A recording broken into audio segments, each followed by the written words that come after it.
En direct du Club de l'Ours au quartier Général Frères. Et aujourd'hui, l'invité, c'était Daniel Parrer, le président de la Chambre de commerce et d'industrie du Nord-Isère, qui est venu parler du port de Salaise-sur-Sanne. Monsieur le Président, effectivement, certains ignorent que la Chambre de commerce de Vienne, elle a une grosse activité portuaire.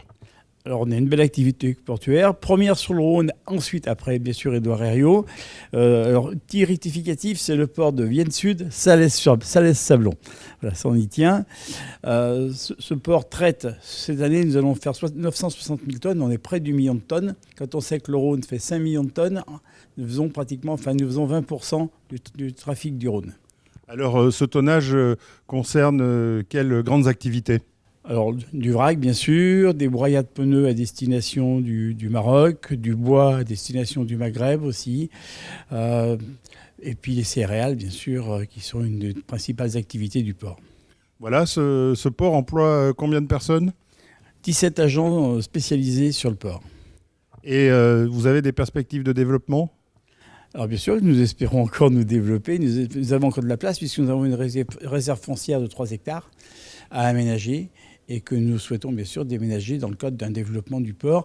Surtout, on pense se développer avec la zone industrielle portuaire qui va se développer dans les années à venir à travers Inspira. Et puis alors l'actualité, c'est que vous venez de vous doter d'un tout nouvel équipement. Alors, maintenant, avant nous étions uniquement vrac. Maintenant, nous sommes multimodal et nous traitons également les containers.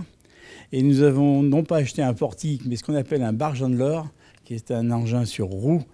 Et ce barge handler va chercher les containers dans les bateaux, les met sur les trains ou sur la route. Donc aujourd'hui, nous sommes vraiment multimodal et nous pouvons traiter les containers. Amenez vos containers chez nous.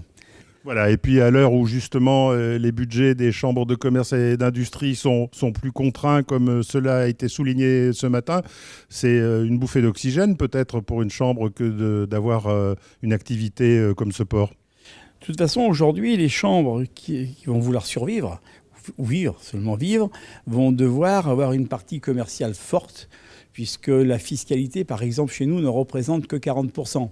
Donc nous avons 60% à aller chercher. Nous sommes, je dis souvent, pour 60% une entreprise. Monsieur le Président, merci. Avec nous également aujourd'hui les représentants de la société SNEF qui parraine cette retransmission. Bruno Martin qui est le directeur délégué et Mohamed Abderrachid qui est le directeur commercial. Monsieur Martin, 2 mots sur la SNEF.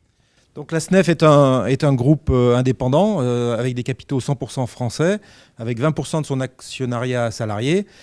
C'est en quelques chiffres un groupe qui représente 9000 collaborateurs pour un chiffre d'affaires de 900 millions d'euros. Nous avons 120 implantations et 111 ans d'histoire. Également, ce que je voudrais signaler, ce sont les métiers de SNEF. Le métier de base, le génie électrique, est le plus connu, auquel nous avons adjoint un certain nombre de spécialités. Nous avons une dizaine d'implantations, donc à Lyon, à Vénissieux, à Valence, à Grenoble. Nous avons bien sûr des implantations auprès de nos clients, comme pour la maintenance, nous avons des implantations au Puy-en-Velay, nous avons des implantations à Clermont. Et nous avons une implantation à Chaumont pour s'occuper, bien sûr, de toute la région Champagne. Voilà, merci. Vous en savez un peu plus sur la société SNEF. Et puis, je vous rappelle que vous pourrez retrouver cette émission en collaboration avec le Club de l'Ours sur TLM, qui désormais est diffusée sur l'ensemble du Nord-Isère, le pays viennois et au-delà. Et cela, c'est sur le canal 30. Nous vous disons à très vite pour un nouveau rendez-vous du Club de l'Ours. Merci.